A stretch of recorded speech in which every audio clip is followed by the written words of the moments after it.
Omulungi atulaba kwa story UG tukwaniriza osibyota ssebo osibyota nnyabo nate tuli ffenna nga bulijjo omulangira Kalemage gange twogera ku nsonga ezizimba igwe munansi nange kirita story yaffe, our story, not his story, the white man's story. Nidda twogera katika our story olugero lwennyini nga luvuddemu ffe ffennyini n'olw'ensonga eyo bassebo nnyabo nate olunaku lwa leero nina omukisa okubanjulira presidential hopeful owokubiri kuba nabanjulirako eyasooka mwamutegeera bulungi nnyo nnyini ddala magezi. Kakati leero aye katuleese omukyala asobola okwesowolayo, si mukyala bukyala kyokka naye ate nga muvubuka naga nti nno ekijja kijje tugenda kikwatamu tukiteeke ku leva ate endala. Nsanze okulabako nnyabo nange okusanga ssebo mukyala Najjemba nawedde ennyoni nga nti Najjemba ayakwesimbawo gye baliko kale ssebo nawe mujeba gye mutuusaako engalo ennyabo. Amannya amatuufu gwani? Amannya amatuufu yenze Najjemba Jorin. Najjemba Jorin. Yes sir. Okay, oli muzzukulu wani? Ni muzzukulu wa Kisolo. Oba weddira ki? Neddira Ngonge. Weddira Ngonge. Iye. Okay. Najjemba yani? Najjemba mukyala azze okwesimbawo ku bukulembeze bw'eggwanga. Muwala wa Mwami Ule Vincent ali Enkoowe n'omukyala Nabulime Feibe era ali Enkoowe. Najjemba akulidde ku kyalo ky'Enkoowe era nga gy'abeera. Nkoowe esangibwa mu district yawa? Nkoowe esangibwa mu Wakiso district. Okay. Oli mwana wa kibuga? Yes sebo. Najjemba yasoma? Najjemba yasoma. Uwa? Najjemba yasoma primary yatulira ku Crimson Junior School. O level yagisomera ku City of Wisdom SS Kasawo. Natula senior 6 ku St Elizabeth SS Nkoowe. Okay. So omaze senior 6? Yes sebo. So omaze senior 6 n'owulira nti bagamba okwesimbawo ku bukulembeze obw'eggwanga Uganda olina okuba ne senior 6? Saawulidde wabula nali nkimanyi. Wali okimanyi? Yes sebo. N'ogamba kasita ogimala bw'oti ojje weesimbewo? Sigamba nti nagamba naye akalulu ka 2021 era nali njagala kwesimbawo naye emyaka gyali tegikolifayinga kati ne ngamba ekisanja ekiddako emyaka gijja kuba qualifying and I will have the senior 6 results plus the certificate. N'olinda?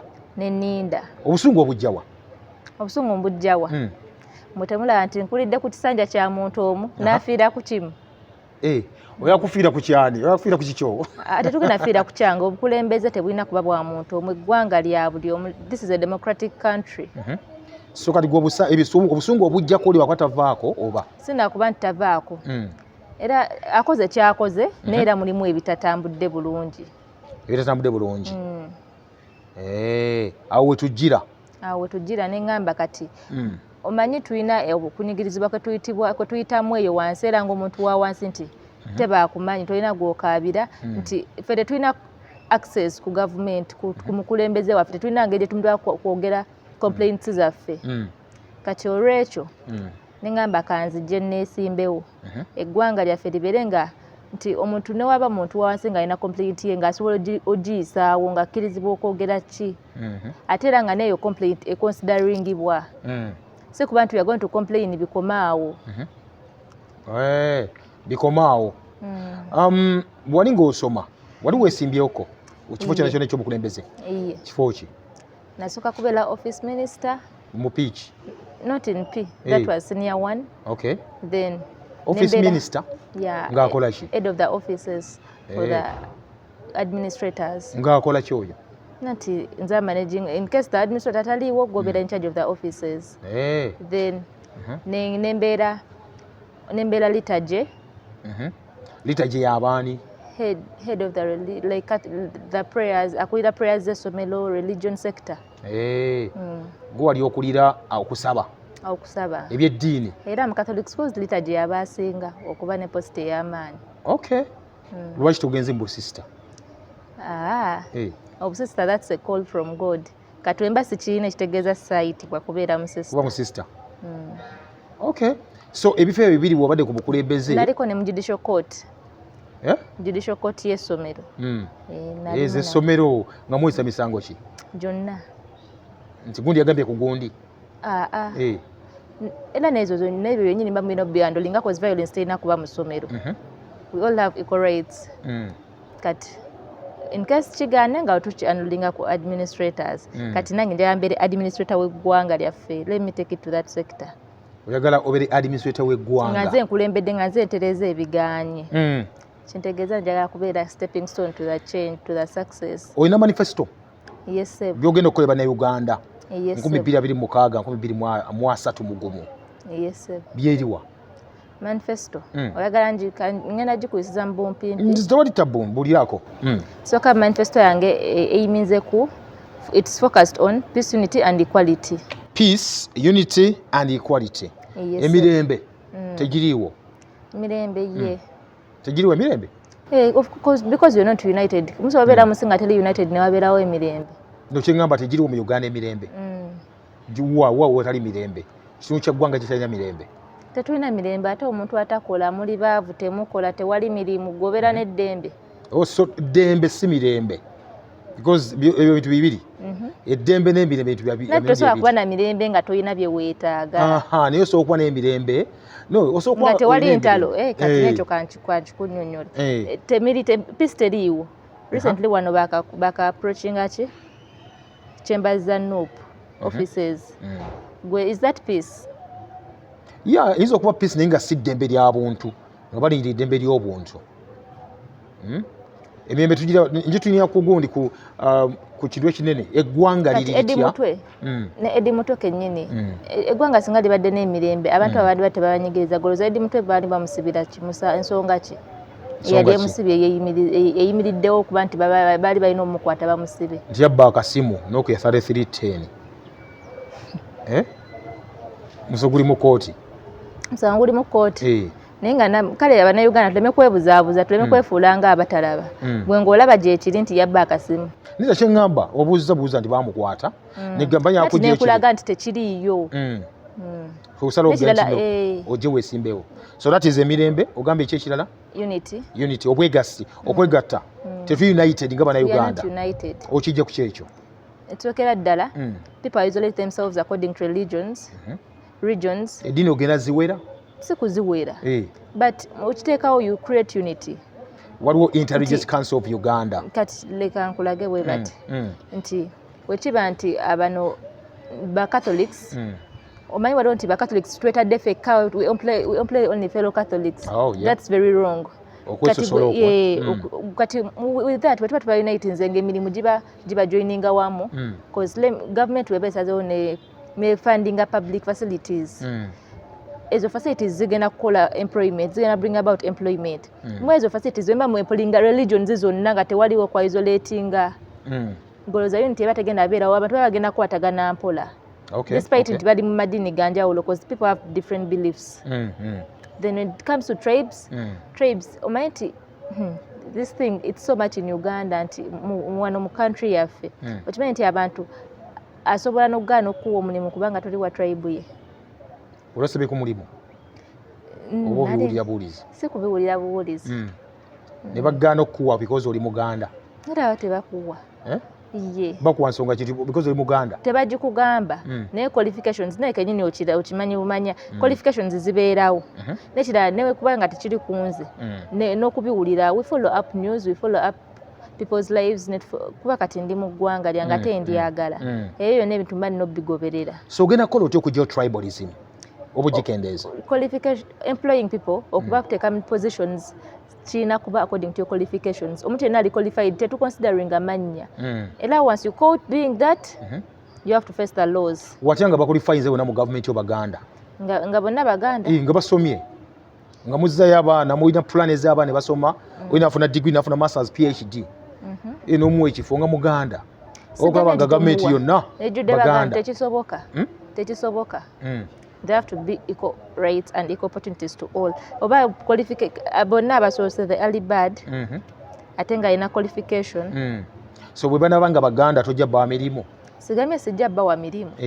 Bonna nze ngamye ensi yonna eri qualifyinga kukola ne government despite the tribe, religion, gender. Okay. So ekiriwo olunaku olwaleero kyolaba gwe nga gwe waliwo tribalism? Tribalism y'amaanyi ne religious differences. Yeah. Okay. Ekyo kimu kyolina. They despite gender, they despite age and genders. Katulaba fa abakazi, they take us to be very weak that we can't sit in big positions. Lwaki? Vice President wa Uganda muki? Hey. Putting that aside, not kati kyokka kindagirawo. Those are some of the inspirations. That's why I'm coming up. So mwagala kya president nga bakazi? Kyoyagala? Nze nzija kubakulembera. Ekya vice temukyagala? Ekya speaker temukyagala? Temukyagala kya prime minister? Mwagala kya president? Nga bakazi? Nga bakazi. Manifesto tugende mu maaso. Yakogerako kimu ekyokubiri. Nakogera ekya unity? No, that is ogambye biri bisatu byagala okukola manifesto yo? Kati n'ekirala. Tubadde peace, unity and equality. Equality. Equality obwenkanya. Obwenkanya. Muki? Mu mirimu, mu kusoma, byonna ebyo. Mu kusoma otegeeza ki? Mu education sectors. Ebadde etya leero? Mbi? Si mbi, sigamba nti mbeera singa ebadde byoza singa nasoma. Kukyusa ki? Those bonna basome schools, they need to be funded more. Kyetaaga okuinvestingamu sente nnyingi. Abaana abasinga, do you know that we have many illiterates within our country? Tulina abaliterates bangi. Ate yaleta bonna basome Museveni nati yagireeta naye teyagifollowinga up bulungi. Kati gwagala kukola ki? Kugyongeramu. Otya? We fund them with all the facilities needed. Free education. Omanyi ezo amasomero gasaba ssente. Naye gibeetaano lwaki babeera bazibawa? So mu kisanja kyo gwagala kuggyawo kusoma kwonna okwa ssente? Ssente kwonna because abamu era okusoma kwe bafuniramu ssente zaabwe. Naye public schools, specifically public schools, they're supposed to be free. Temulina kusasula wadde, mulina kusangayo buli kimu. Abaana ab'obuwala mu gavumenti yo, abaana ab'obuwala tubalaba bangi nnyo, abaana basomye boga oluzungu, babeera nnyo ku social media, TikTok, babeera nnyo ku ki, abamu tebalina mirimu. Wena nteekateeka ki nga ggwe buga nti ngenda kuba omukazi asoose okukulembera eggwanga ne Uganda gy'olina eri abaana ab'obuwala? Sookera ddala we have to create employment opportunities. Kati bwe tugamba nti gavumenti egenda tandika eba erina ofundinga abantu kubeera taxes zaabwe ze basasula zirina kubaddira ziba benefiting. Kati erina ofundinga abantu, erina kati ezo public facilities we ziteekamu ssente jjukira ziba creatingamu employment opportunities. Kati we tuba tutadde to supporting those schools, those free schools, free hospitals, zili public. Jukira abaana bagenda soma abasinga babeere ne qualifications. Bonna bagenda fulma with knowledge. Nga basobola tuba tugenda funa entrepreneurs bangi kubanga ennaku zino entrepreneurship is developed within our country. So ogenda kukyusa ensoma, yoba kukyusa ensoma ku baana abo ab'obuwala? Baba balina obbasomesa. Kati we tudda ku baana abadroppinze out. Abasinga badropping out because of the way of life they live in. Omanyi oba oli mu bulamu nga bwavu bungi otuuka ne weekyawa ogenda bawa ssente. We have to fund them. Kati gavumenti eriwo okukola ki? Kuyamba bantu. Eriwo kuyamba bantu kutuuka kuyamba ku developinga ggwanga lyaffe. Kati for example ono president eyawambye Burkina Faso okimanyi yajjawo taxes zonna. Captain Twayore. Yeah. Yajjawo taxes zonna okusoma kwa bwereere. Anti olina okumanya lwaki kusoma kwa bwereere ssente azijjawa? Jjukira waba yajjawo taxes ba-investors baba bagenda kweyongerako mu ggwanga nti ebintu tebiriko taxes nnyingi. Eggwanga likyalito kinafuna ba-investors? No, baba bajja kujja. Kyopulaninga naawe ogenda mu Burkina Faso? Si kyempulaani nze onoowamba buwambi olinamu wali ozeeko ku mukyaka? Sigenda kuwamba nze ngenda yita mu bwenkanya. Anti olina example ya Burkina Faso? Mbadde nku example y'engeri gye yakozeemu ekiki nti yamakinze education free of charge. Okay. Ate bamaama abakazi olina nteekateeka gye bali abasinga tebakola bali waka be basinga obungi ndowooza bamu kuba basinga obungi bali ku bakyala. Housewife. Yes. Bannaye tetujja sooka okukola tujja bayigiriza emirimu gy'emikono. Tujja batirawo institutions zibayigirize gye emirimu gy'emikono nga naye kenyini asobola okwetandikirawo business naye after that mba mulina obafundinga some capital atandike business ye. alabe nga agipushinga nekirala tuba tulina ate nekirala enze wenzija ezo aba investors tuba tulina obatako taxes z'amaanyi abajja mu ggwanga lyaffe ne reducinga taxes zaffe ate abannayuganda abali mu ggwanga kubanga jjukira nti bali ba investors balina taxes ntono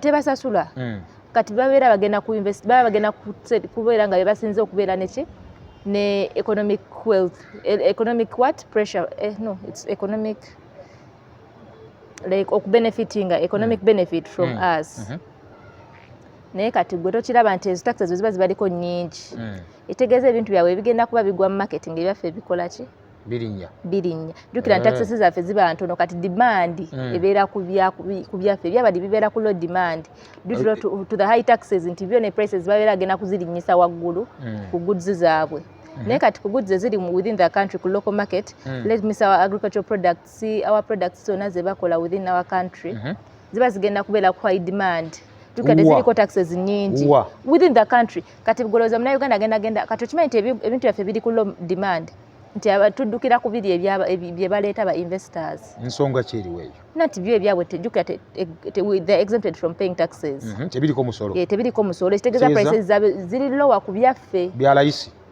babeera ate bagenda bitunda ku bbeeyi emu so kati gwe ba investors ogenda bagoba oba bateeko omusolo nga mungi taxes zaabwe zirina okuba nnyingi okusinga kuyinza otya okuexceptinga investor from paying taxes someone who comes within your country ya benefiting nga yo per living backward okay so ba investor bateekako omusolo nga mungi olufuna nga tufuna emirimu bamama bafuna emirimu kati nedda si nti bamama bafuna emirimu nkulaze nti kati we tuba tubayigiriza emirimu gy'emikono kati abagana tandika bizinensi ye najjukira kati ebintu ebigenda kuba kwa demand olw'ensonga nti taxes eziri ku misolo gy'abantu b'eggwanga ntono ate kati biri ebyabali ebyandibadde ne high demand biriko high taxes so supply zaabwe ziba ntono ate bataata abasajja era abasajja abasinga mu ggwanga balina emirimu naye abasajja abasinga mu ggwanga balina emirimu naye era nekira nabeera nabo tuba tulina obabeererawo tujja ne gavumenti yennyini nze nkugambye ejja kuba inofandinga abantu era nga wenkikugambye eba erina obbafandinga bafune wa offsetting up businesses kuba taxes bane nga tutuwaddeyo misolo so emisolo njagala okuyimirirako okukulakanya eggwanga nga ggwe apparently ate omuvubuka abasinga obungi mu nsi muno basomye tebalina mirimu waliwo n'abatasomye kyekyo nagambye nti olwiti batwogera ku muwala katwogera muvubuka yenna omuli abalenzi kyekyo ngambye nti no gavumenti ekyo nakyogedde nakigasse wamu nagambye weba efundinze public organizations ziba zigenda ku employinga abantu employment opportunities ziba jjukira government jja okubring out organizations eziri public employment opportunities zibeerawo kati ate abaana azikolamu organization era abantu bali mu ggwanga Uganda ggwanga ddimi balimi agriculture that's why we mbadde njogerako nga ggwe bw'ogamba nti ojja mu bukulembeze olina nteekateeka yokulaba nti ositula ebyobulimi sookera ddala tulina okuwa abantu ensigo ez'okusimba ogenda bbawo ensigo ez'okusimba agriculture alina okubeera nga ali funded wakati agriculture yaffe ya decline nga by the government sente eziteekawa erina okubeera funded agriculture ekizibu kya agriculture nsigo wana Uganda ensigo nedda kirala n'ettaka ettaka erisinga eri occupied by investors so ogenda kola organizations ezisinga muneno zijjudde zaba investors tulina neocolonialism mu ggwanga lyaffe ogenda bagoba kubanga sente ziva mu bo tese tulina okukola kuba teyako misolo nga we nakugambye so that we reduce the number of investors within the country ndi ku bulimi obulimi ogenda buzza otya engulu nanti kyekyo ngambye nti wetwongeza taxes z'aba investors ne bakendera within the country that's creation of space kinaalimya gamba tebalima because balina ttaka abasinga tewali ttaka kati ettaka weryeyongerako nga ne tuba providinga n'ensigo we provide fertilizers then ekirala netucreatinga organizations as training abantu agriculture byonna bena gavumenti egenda bibawa free of charge kirina kuba free of charge nga bagako bekwesiimye mu gavumenti yo nti twagala kwekolera ggwanga si kwekolerera twogere ku nsonga za enkolagana n'amawanga amalala foreign relations oba yes international relations kuggwe osobola bikwasaganya otya ng'ofuuse omukulembeze? By the way, that's good. It's international relationships. Kubanga lino okubeera ne ba friends. Ekyo nsokera kyemanyi ekiyinza okureetingawo bridge with that kuba nti abantu baffe bakolera eri mu nsi ez'ebweru ate nga batulugunyizibwa. Naye kati abantu baffe baba tebakyagenda kukola eri bwakadaama nga balina emirimu mu ggwanga lyaffe. Golooza ensi gye bakoleramu obwakadaama ogenda kugibeerako na buzibu ki nga tewali muntu ogwe batulugunya? Tewali. Kyokka temusobola kubeera na hatred nga there is nothing bad between the two countries. Nekirala it already kijoininga abantu kicreatinga international relationships. Then ekyokubiri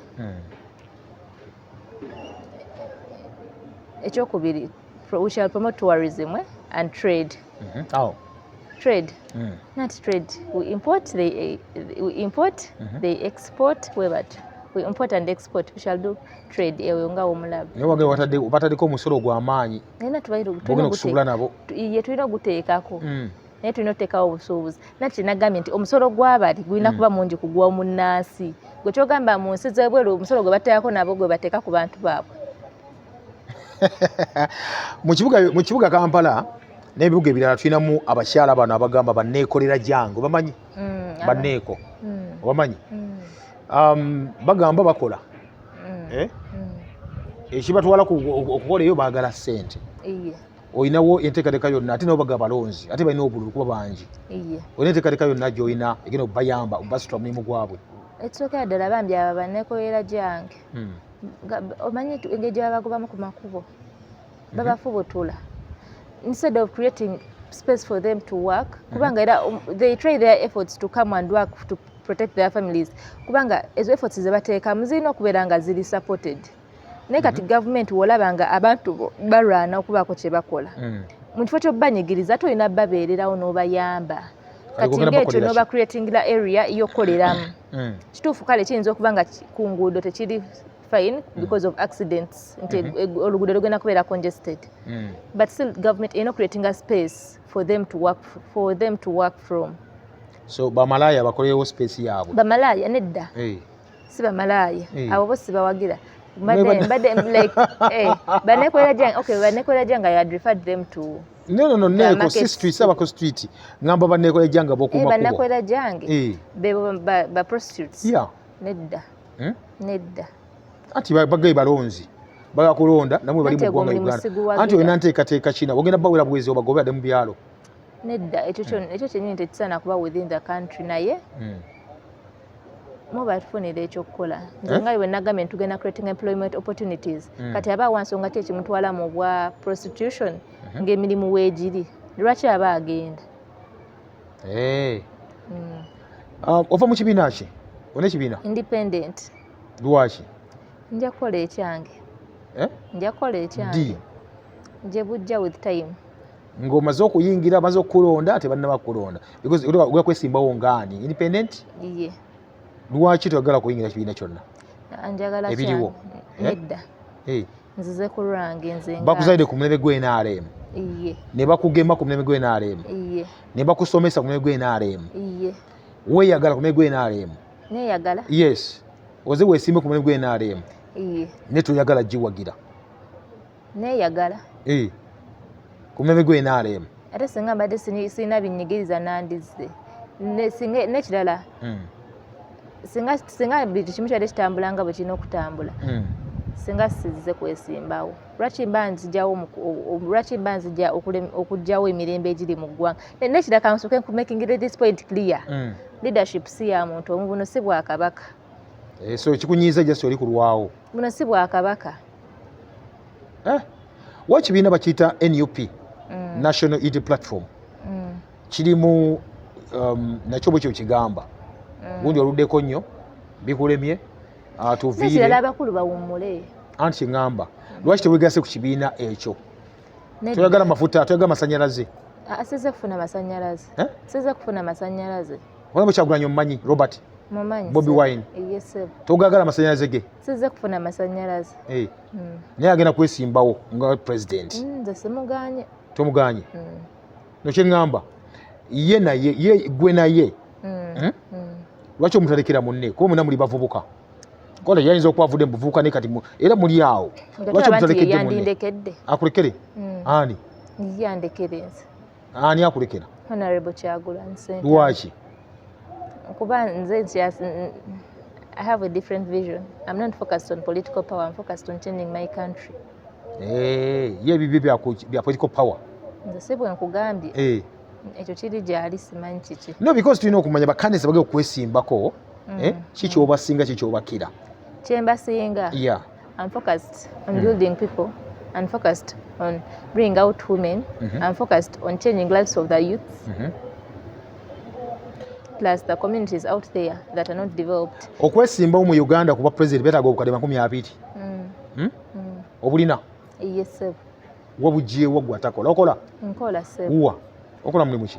Nkola nina business yange nina gwenkolera n'ekirala my family also funded me.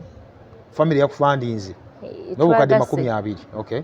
Do you think bino bitwala bukadde 20 bwokka? Mugenda ne mukyefasize nga bukadde 20. No, kigamba okuteekayo because ogambe omuvubuka akamala okusoma kyenvudde nkubuuza nti olina capital atandika okuteekayo obukadde 20. Yes sebo mukama wange. Eza campaign weeziri? Yes sebo. Okay, pozi ogambye okola. Lwaki sente zino zikutte ziteka business? Already nina business. Already nina business. Njagadde confidence yo. Bannayuganda bakulaba right now batunuulire kamera yiyo. Ekigambo ekisembayo basaba akalulu 2026 bakulonde mudashikiremu. Bannayuganda bannange abali eyo mbadde nsaba mumpagire. Let's open the door for a new Uganda. Let's open the door for a better Uganda. This is not all about me, but it's all about us. Thank you. Mumpagire balinze wali ku ballot paper nga muntiikinga mubeere bulungi. Batiikinga ani? Najjemba Jorin. Akabonero? Luggi open door. Open door. Tubanga nawe oli project zino zituwulira. Siri project. Tuwegatte ku muntu yenna tuli muntu tuli mabega muntu yenna. Siri state agent kyoyagala okwogera nkuyambyeko kiclarify. Ekyo kituba nti oli mbega. Siri. Siri. Naye buli batugamba buli kalulu akajja waliwo omukyala gwe baleeta ne bateekawo. Omukyala? Yes. Bannayuganda bannange nyongera okubajjukiza teri yantumye neereese. Wakukyusa ggwanga Uganda. Njagala kukyusa ggwanga lyaffe. Omungi atulaba bwe tutambudde mumulabye tumuleese tumubawadde kati mwe okuba ne musalawo byagenda Bakoli yambiwudde bulungi nnyo ddala ffe tumwagaliza buwanguzi kuba tomanya nyinza okuba nze ofuuka information minister we ng'awangudde mama ondabiranga ddala. Nja kulaba oba olina qualifications zezikuleeta nze nga we nagambye nti we follow steps. Kale nkwagaliza birungi byereere. Neyanziza nnyo ssebo olunaku olulungi akawungeza akalungi. Okay.